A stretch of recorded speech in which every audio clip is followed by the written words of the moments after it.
Aujourd'hui, on va parler des parcours et de la longueur des parcours, les parcours courts, les parcours longs.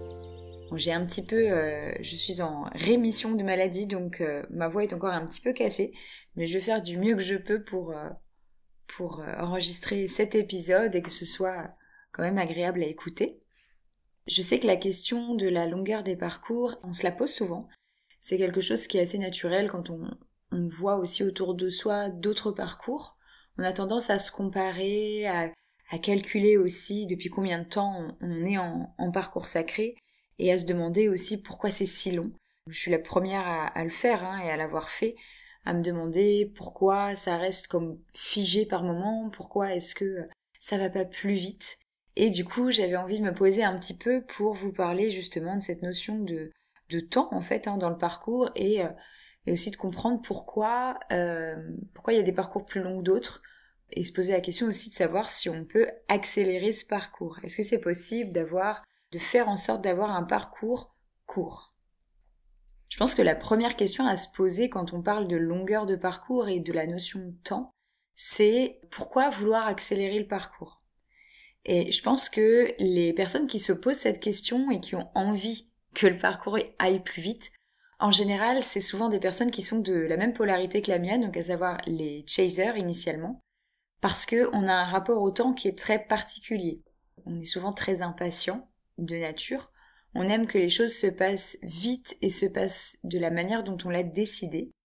Là où j'ai l'impression que les runners sont plus, j'ai envie de dire, relax par rapport à la notion de temps qui passe, parce qu'ils sont aussi un peu plus détachés, un peu moins connectés à ce temps qui passe. Ils ont souvent l'impression qu'ils ont plus le temps de voir venir et j'ai l'impression qu'ils voient plus facilement le temps comme un allié pour eux. Parce que aussi, notamment en tout début de relation, en tout cas de reconnexion avec l'autre, le runner peut se sentir facilement oppressé par l'attitude, le comportement du chaser qui lui va être très demandeur. Donc les personnes qui sont plutôt de ma polarité vont avoir tendance, en tout cas en début de parcours, à être beaucoup dans la demande et à se placer beaucoup dans la sollicitation de l'autre, là où le runner va avoir tendance à vouloir mettre un peu de distance, garder un peu d'espace en tout cas, une espèce de bulle de protection autour de lui. Bon, tout au début de la reconnexion, ça peut être un peu différent, puisque le runner en général va venir chercher le chaser, il va essayer de le séduire, et du coup il va être beaucoup plus démonstratif et beaucoup plus proche. Mais au bout d'un moment, quand les rôles, on va dire, se cristallisent un peu, le côté un peu dysfonctionnel commence à ressortir, on va avoir du coup le runner qui va avoir tendance plus à être dans le silence et dans la fuite, plus facilement, là où le chaser va avoir tendance à être dans la demande, va avoir tendance à vouloir se rassurer et à être dans une sollicitation soit permanente, soit fréquente de son autre. Et du coup, le runner va utiliser le temps pour mettre comme un holà au chaser.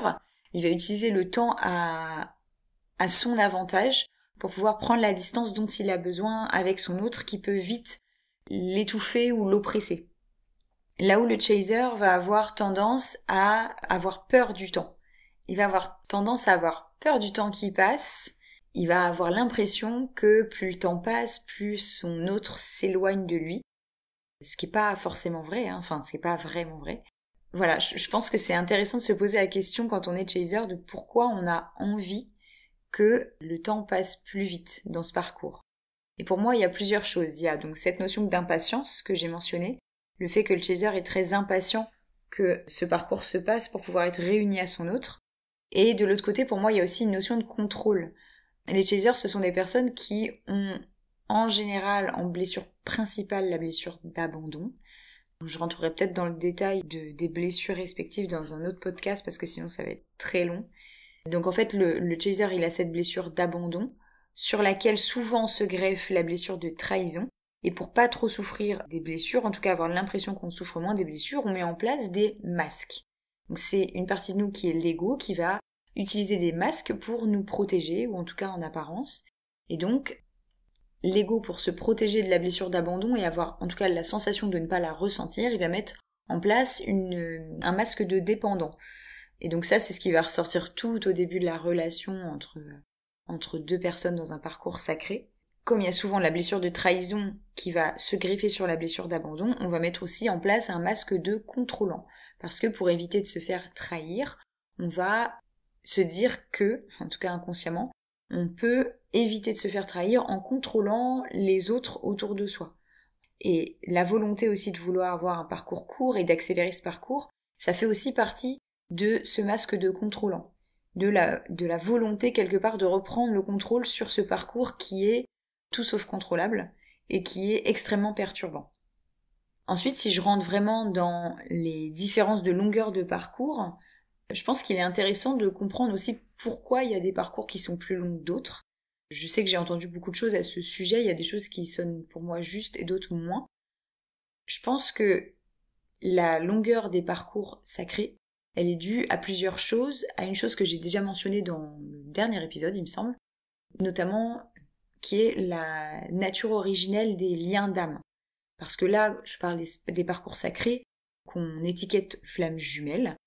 Après, il y a très peu de véritables flammes jumelles, entre guillemets. Il y en a beaucoup qui sont des parcours sacrés, qui sont des parcours type flammes jumelles, mais qui sont pas forcément originellement vraiment des flammes jumelles. C'est-à-dire, à la base, un noyau cosmique originel qui s'est séparé en deux et qui a donné naissance comme à deux moitiés d'âme, et qui, si on le rapprochait d'un plan terrestre, ça ressemblerait à des siamois. Ça, il y en a très peu. Il y a aussi, donc, comme je le disais dans l'autre épisode, des natures de liens qui sont différentes, mais qui sont sur le même modèle que des parcours de flammes jumelles et qui rentrent dans ce que j'appelle, moi, des parcours sacrés. Et donc, quand on est dans un parcours de flammes jumelles, entre guillemets, véritable, pur, on va avoir un niveau d'exigence et d'alignement supérieur en termes de blessures et d'épuration de tout ce qui est souffrance, blessure, transgénérationnelle, qui va être supérieur à des parcours sacrés qui ne sont pas des vrais, entre guillemets, flammes jumelles. Parce que, ultimement, de vraies flammes jumelles sont censées, ensuite, à la réunion, fusionner sur le plan énergétique et puis aussi sur le plan physique, par l'union. Et donc, pour pouvoir fusionner, ce sont des âmes qui sont tellement proches qu'elles ont besoin d'être extrêmement alignées. D'où le fait qu'elles aient besoin d'épurer énormément de choses au niveau personnel, au niveau transgénérationnel et aussi au niveau des vies antérieures. Quand on est sur un parcours sacré mais qu'on n'est pas des flammes jumelles pures, donc on est soit des âmes jumelles, ou des âmes sœurs primordiales, ou des âmes sœurs sacrées, ou encore d'autres natures de liens d'âme que je connais pas forcément, on va pas avoir besoin de s'aligner aussi parfaitement au niveau vibratoire pour pouvoir se réunir. Et aussi parce qu'on n'est pas tous ultimement destinés à fusionner sur le plan énergétique et sur le plan physique. Et donc s'il n'y a pas de fusion à l'issue du parcours, on n'est pas obligé de s'aligner aussi parfaitement.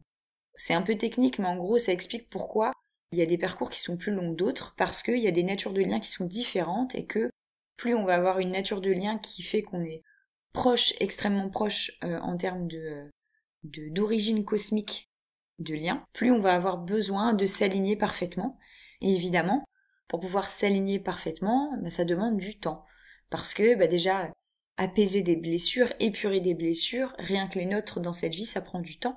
Alors si en plus il faut qu'on épure les blessures à un niveau chirurgical, qu'en plus il y a évidemment la charge transgénérationnelle qui rentre en compte, plus les vies précédentes, ça demande aussi beaucoup de travail. Il y a aussi le fait que si on met à part cette origine du lien cosmique, du lien d'âme, il y a aussi tout simplement le vécu de chacun des membres du duo, je vais dire, c'est-à-dire les obstacles qu'on a pu rencontrer, qu'on a pu traverser ou non dans cette vie-ci, chacun de notre côté. Les obstacles qu'on a rencontrés, qu'on a traversés ou non dans des vies antérieures, c'est-à-dire si vous dans des vies antérieures avec votre jumeau ou jumelle d'âme, vous avez vécu des choses extrêmement difficiles et que vous n'avez pas réussi à dépasser, eh bien vous allez les rencontrer à un autre niveau dans cette vie-ci.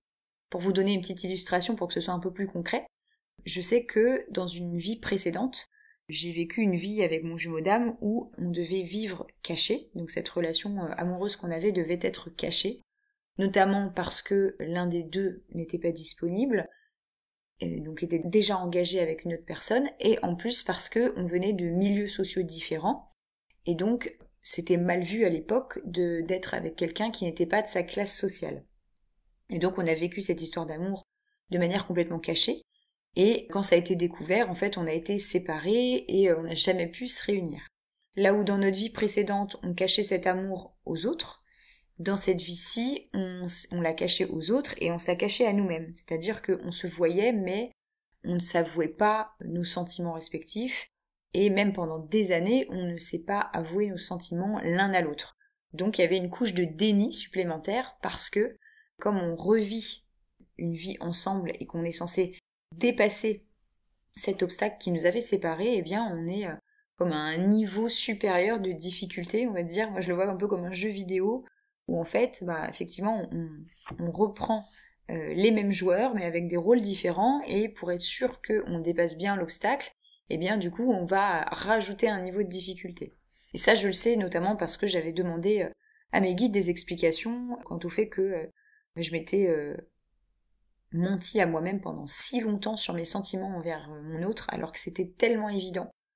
Donc, tout ça pour dire, il peut y avoir des obstacles, soit qu'on rencontre dans cette vie, soit qu'on a rencontré dans des vies précédentes, ou les deux, qui font que ça peut rallonger aussi le temps de parcours parce que on va avoir besoin de dépasser ces difficultés avant de pouvoir se retrouver. Ensuite, il y a aussi tout simplement la notion de résistance individuelle de chacun. C'est-à-dire que, là par exemple, dans l'illustration que je vous ai donnée de mon parcours, il y a une notion de déni très forte qui s'est installée des deux côtés sur cet amour qu'on partage. Ces notions-là de résistance individuelle, ça va aussi dépendre de la personnalité de chacun. Parce qu'on a beau être dans un parcours sacré, il faut quand même qu'on garde en tête qu'on est des humains.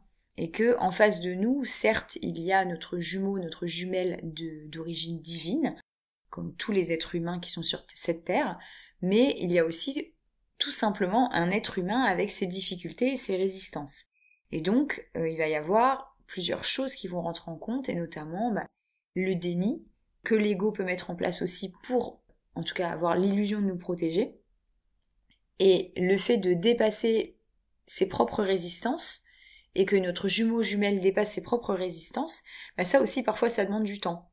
Et c'est pas en forçant qu'on va pouvoir réduire ce temps de cheminement. Ça pour moi, ça rejoint aussi le point d'après qui est le timing divin. Je pense que vous en avez sûrement entendu parler déjà de cette notion de timing divin. En fait, je pense sincèrement que ce parcours sacré, comme tous les parcours humains, mais je pense à plus juste titre encore, les parcours sacrés sont comme intriqués dans un timing divin. C'est-à-dire que il y a des choses qui arrivent à des moments précis dans nos parcours, à l'un et à l'autre, que ce soit le parcours qu'on partage ou le parcours qu'on fait chacun côte à côte. Il y a des choses, il y a des rencontres qui se font à des moments précis, il y a des prises de conscience qui se font à des moments précis, il y a des personnes qui vont nous permettre de réaliser des choses à des moments précis, et ça, je pense que même avec toute la meilleure volonté du monde, on ne peut pas forcer des prises de conscience. Notamment parce que il y a des choses qui se passent, je sais pas si ça vous est déjà arrivé, il y a des choses parfois qu'on va comprendre mentalement. Moi je sais que ça m'est arrivé plein de fois. Il y a des notions que je vais comprendre intellectuellement, que je vais avoir l'impression vraiment de comprendre sur un plan mental, intellectuel. Et un peu plus tard dans ma vie, je vais expérimenter cette chose-là, tout simplement dans la matière physique. Et seulement à ce moment-là, je vais pouvoir l'intégrer. Parce que au moment où je l'expérimente, je vais le vivre avec mon corps physique et que je vais l'intégrer au niveau cellulaire. Il faut comprendre qu'on est des êtres humains et que on n'est pas juste un esprit. On est un esprit incarné dans un corps. Et toutes les expériences que vous vivez depuis votre plus tendre enfance, depuis même votre naissance, elles viennent s'engrammer au niveau cellulaire. En fait, on est composé d'un corps, composé de cellules, et composé de beaucoup d'eau. Je crois que c'est entre 70 et 80% du corps humain qui est composé d'eau. Et il faut bien comprendre que l'eau, elle a une mémoire, qu'elle réagit selon des vibrations et qu'elle a une mémoire qui lui est propre. Et que du coup, même si parfois vous avez vécu quelque chose par le passé et que vous avez une prise de conscience au niveau intellectuel mental de la manière dont les choses se sont passées pour vous, c'est important aussi d'intégrer physiquement au niveau cellulaire et donc de la mémoire de l'eau de votre corps la nouvelle expérience. Et donc c'est pour ça que on vient aussi expérimenter les choses dans la matière, parce que les prises de conscience ne suffisent pas. Quand on vit une nouvelle expérience avec une nouvelle vision des choses, on engramme au niveau de notre corps, au niveau des cellules de notre corps, une nouvelle expérience qui vient comme remplacer la précédente. Et je pense sincèrement que tant qu'on n'a pas vécu la nouvelle expérience dans la matière 3D physique, et que du coup cette nouvelle expérience ne s'est pas engrammée au niveau des cellules de notre corps, eh bien on ne vibre pas encore la nouvelle fréquence de cette nouvelle expérience. Et c'est pour ça que, pour moi, on ne peut pas forcer quoi que ce soit, et que le timing divin, c'est précisément comme un chef d'orchestre qui va venir tout orchestré pour que on vive les expériences au moment où elles seront les plus bénéfiques pour nous. Et vouloir accélérer les prises de conscience et les nettoyages énergétiques, etc., je pense que ça ne peut être que limité. Je pense qu'on peut mettre de l'entrain et mettre les meilleures énergies dans ce parcours pour avancer au mieux. Mais je pense qu'il y a quand même toujours une limitation à ce qu'on peut faire, à ce qu'on peut accélérer. Je pense qu'en fait, la marge de manœuvre dont on dispose, elle est sur la conscience de soi-même, sur la façon qu'on a d'agir, sur les blessures qu'on a, sur les masques qu'on va utiliser pour avoir l'impression de ne pas trop souffrir de nos blessures. Ça, je pense qu'on peut agir dessus. Et c'est pour ça que je pense que c'est indispensable de faire ce qu'on appelle un travail sur soi, en tout cas prendre conscience de soi-même, de s'observer. Et ça, c'est plus facile de le faire en étant accompagné, je pense, parce que c'est toujours plus facile d'avoir un regard extérieur sur les choses qui se passent, et que soi-même, en observant son propre parcours, on reste limité, et que même moi, en étant thérapeute, je me fais aussi accompagner par des thérapeutes extérieurs, parce que je sais que je suis très limitée dans ma façon de voir les choses, enfin, de voir les choses qui se passent sur mon propre chemin, et aussi parce que j'ai une vision des choses qui est assez humaniste, et je pense qu'on est là les uns et les autres pour s'entraider aussi. Mais voilà, je pense qu'en fait, notre marge de manœuvre, elle est surtout dans le fait de ne pas allonger trop le parcours. C'est-à-dire que je pense que si on reste trop dans le déni et dans la résistance, on peut allonger considérablement le parcours, parce que on peut choisir de se dire que on a raison et que quelque part les autres sont des cons, et que on peut choisir de vivre toute sa vie comme ça, au-delà du parcours. Donc je pense qu'on peut on peut malgré soi allonger le parcours si on reste dans son mode de fonctionnement, quelque part si on est très buté, têtu et qu'on refuse de se mettre en question. Donc c'est là où je pense qu'on peut quelque part entre guillemets accélérer le parcours, ou en tout cas ne pas le ralentir, ne pas le rallonger inutilement. Mais je pense pas qu'on puisse l'accélérer plus que ça. Je pense qu'on peut éviter qu'il soit trop long, en évitant de, entre guillemets, perdre du temps. Même si quelque part, si on est dans la résistance pendant très longtemps, c'est peut-être juste qu'on n'est pas prêt à lâcher ces résistances-là. Et donc, encore une fois, est-ce que finalement on retombe pas sur cette boucle de c'est le timing divin, et que si on a encore des résistances qui sont si fortes, c'est qu'on n'est pas encore prêt à les lâcher. Et que peut-être les lâcher, ça nous fait beaucoup trop peur et ça nous mettrait beaucoup trop dans le risque. Au final, est-ce qu'on peut vraiment accélérer le parcours ? Je pense qu'on peut éviter qu'il soit trop long en mettant vraiment beaucoup de conscience dans ce qu'on fait, en étant prêt à se regarder en face, à sortir du stade de victimisation, à sortir du fait que tout ce qui nous arrive, c'est quelque part la faute des autres, et en prenant en main nos propres responsabilités, je pense qu'on peut réduire le parcours dans ce sens-là, plutôt ne pas trop l'allonger. C'est aussi intéressant comme je le disais tout au début, de se questionner sur pourquoi vouloir accélérer ce parcours. Il y a aussi, dans le fait de vouloir accélérer le parcours, un manque de confiance dans l'univers. C'est-à-dire que le fait de vouloir accélérer le parcours, c'est pourquoi ? C'est pour pouvoir être réunis à son autre le plus vite possible, évidemment parce qu'on l'aime et parce qu'il nous manque, etc. Mais au-delà de ça, je pense qu'il y a quand même aussi le fait de vouloir se rassurer sur l'issue du parcours, se dire je savais que j'étais pas dingue, je savais qu'on allait se réunir, je voulais me prouver quelque part à moi-même que j'avais raison, que ce que je ressentais depuis le début, c'était juste, c'était vrai, et que on était fait pour se réunir. Parce qu'au final, si on sait de manière sûre et certaine que la réunion, elle va arriver au meilleur moment pour nous deux, pour nous mais aussi pour l'autre, il n'y a aucune raison de vouloir l'accélérer. Et je dis ça sachant que ça m'arrive encore très régulièrement de vouloir l'accélérer. Mais je me dis que vouloir se dépêcher d'arriver à la fin du parcours, pour moi c'est comme si on voulait se dépêcher par exemple de vouloir manger son fruit préféré. Par exemple, moi j'adore les mangues. Et je me dis, vouloir me dépêcher, c'est comme si je voulais manger par exemple une mangue, et du coup, je suis tellement pressée de vouloir la déguster que je vais la cueillir alors qu'elle est pas tout à fait mûre. Ouais, ok, super, je suis contente, j'ai ma mangue, mais en fait elle est pas vraiment mûre. Et du coup, je vais m'en rendre compte parce que quand je vais la couper, elle va être très très ferme, et que quand je vais la déguster, elle va être vraiment acide. Et du coup, je vais pas me régaler autant que ce que j'avais pu imaginer avant. Parce que j'ai pas attendu que le timing divin fasse sa magie et agisse au mieux pour moi en faisant mûrir ce fruit parfaitement pour que quand je le cueille, ou peut-être même qu'il tombe dans mes mains, il soit parfaitement mûr et que quand je le déguste, il soit parfaitement comme je l'aime. Sucré comme je l'aime, acidulé comme je l'aime. Et du coup, pour moi, c'est un peu ça. Vouloir accélérer ce parcours-là, c'est un peu un manque de confiance dans l'univers. C'est d'avoir peur de pas récupérer son dû au bout du chemin, ou avoir peur que ça arrive trop tard. Mais est-ce qu'il y a vraiment un trop tard? Puisque toutes ces épreuves qu'on a choisi de traverser, on les a choisies en toute conscience, avant notre incarnation, avec notre autre aussi. Et ce chemin, il se fait à deux. Et parfois, on peut avoir l'impression, quand on est dans une phase comme je suis actuellement, dans une phase de séparation et de silence, on peut avoir l'impression qu'on patauge dans la semoule et que du coup, il se passe rien. Mais au final, il se passe jamais vraiment rien. Parce que ce silence, il vient quelque part me chercher, il vient me faire travailler. Et sans doute que mon autre, en miroir, lui, pendant ce temps-là, il se passe beaucoup de choses dans sa vie. Et que ce temps dont il bénéficie actuellement, il en a besoin. Il en a besoin pour avancer.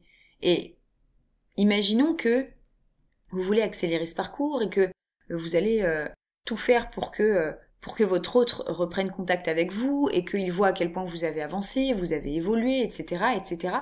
Mais peut-être que lui ou elle n'est pas arrivé au stade où il ou elle a besoin d'arriver. Et peut-être que vouloir forcer comme ça la vitesse du parcours et le destin, ça fait que vous allez vouloir revenir dans sa vie trop tôt, à un moment où lui ou elle n'a pas eu les déclics nécessaires de son côté, n'a pas suffisamment expérimenté de son côté, n'a pas eu le temps de se libérer de certaines blessures personnelles ou transgénérationnelles ou de vie antérieure, et en fait vous allez revenir trop tôt dans sa vie, et du coup il ou elle ne sera pas prêt à vous accueillir comme il se doit. Et je pense qu'au final, il n'y a pas vraiment de possibilité d'accélérer le parcours au-delà de juste prendre le temps de poser sa conscience sur soi, sur ce qui nous fait mal encore aujourd'hui, sur les choses qu'on a envie d'expérimenter. Et ce temps, je sais que c'est vraiment une souffrance pour le chaser pendant très longtemps. Et au final, je sais qu'on le répète beaucoup, mais c'est vrai, c'est notre meilleur allié parce que c'est lui qui nous permet d'aller de plus en plus en profondeur, qui nous permet de nous confronter à ce qu'on veut vraiment, qui nous permet de faire la paix le plus possible avec notre passé, qui nous permet aussi de nous aligner de plus en plus à nous-mêmes, et aussi qui nous permet d'être le plus équilibré possible quand notre autre reviendra se présenter dans notre vie. Et peut-être qu'au lieu de le vivre comme un tsunami, à ce moment-là, on le vivra juste comme une petite tempête ou un gros coup de vent, et on sera plus à même de se positionner justement pour nous, pour l'autre.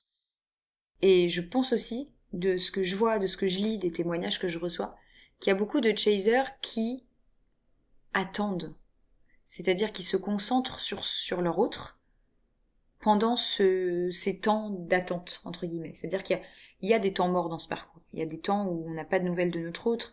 Il y a plusieurs phases où on peut être en silence, qui sont plus ou moins longs, où on est en séparation. Et il y a beaucoup de chasers qui sont focalisés sur leur autre et qui regardent ce qui fait de bien, ce qui fait de pas bien, qui se disent qu'il a pas l'air bien dans sa vie et que eux ils savent mieux ce qui est bon pour leur autre.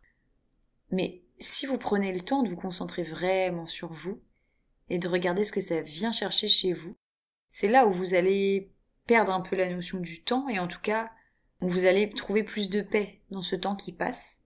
Parce que ce temps qui passe, c'est aussi un moyen d'apaiser et de penser vos blessures pour éviter que quand l'autre revient, ce soit aussi douloureux que quand il est parti ou quand vous êtes parti. Donc je sais que ce temps qui passe, ça peut être une source de souffrance. Et moi aussi, il m'arrive encore que ce soit par moments une source de souffrance, même si c'est beaucoup moins fréquent.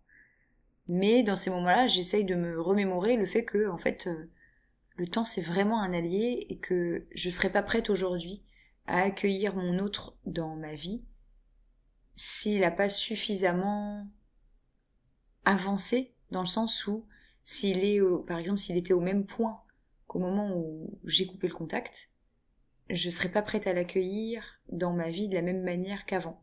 Et c'est là que je me dis que j'ai évolué, et c'est là où je me dis que le temps il est si important, parce que il permet à l'autre aussi de cheminer suffisamment pour qu'on puisse se rejoindre quelque part, à un moment.